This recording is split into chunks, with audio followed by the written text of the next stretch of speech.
I'm Dr. Patrick Hu, CEO of Moffitt Cancer Center. We're coming to you from Chicago, Illinois, where we're at the annual AACR meeting. I'm here with Dr. John Cleveland, head of our research at Moffitt Cancer Center. Thanks so much for joining us, Dr. Cleveland. Thank you, Dr. Hu. Well, tell us, what's the most exciting science that you've seen here at AACR so far? I think the plenary sessions that I saw yesterday were just like stunning.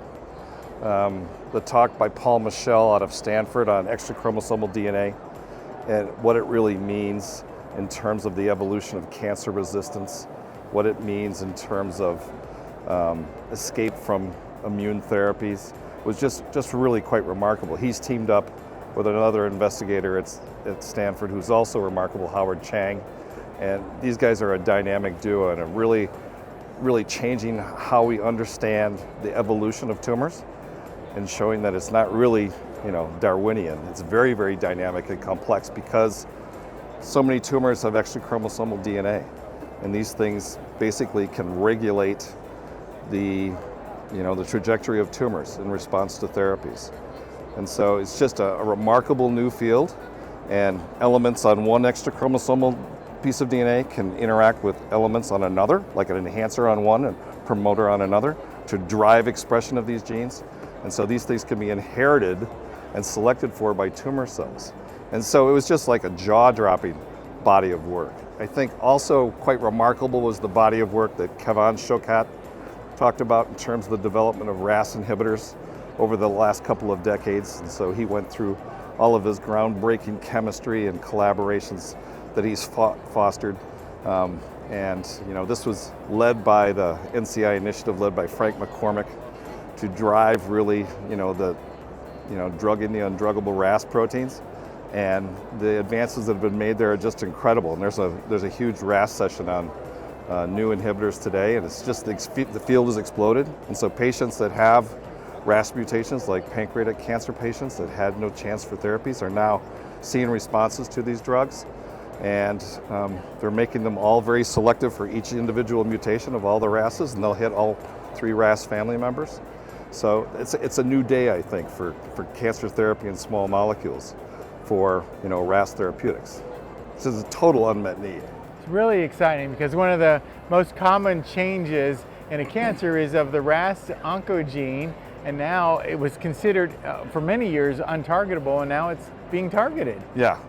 A couple other bodies of work that I saw that I thought were just like quite jaw-dropping again. One was work from Joanna Joyce out of Lausanne, who's working on trying to understand why glioblastomas are immune cold. So glioblastomas, as you know, are treated by surgery and radiation, and that actually forms a scar, and that's where the tumor reoccurs. Within that scar, the tumor cells are dormant, and when they escape from that, then they proliferate and migrate. And this is all fostered by interactions with myeloid cells. And so this was a really interesting body of work that shows how GBMs can really escape, and they do so through interactions with perivascular derived fibroblasts that are generating factors that allow escape. And so if you use triple combinations that hit those perivascular derived fibroblast-like cells, you can actually have an impact on glioblastoma. So that's be a major breakthrough in terms of combining that with immunotherapy. So that was super cool. And then the last jaw-dropping talk I saw was from Ron DePino at MD Anderson.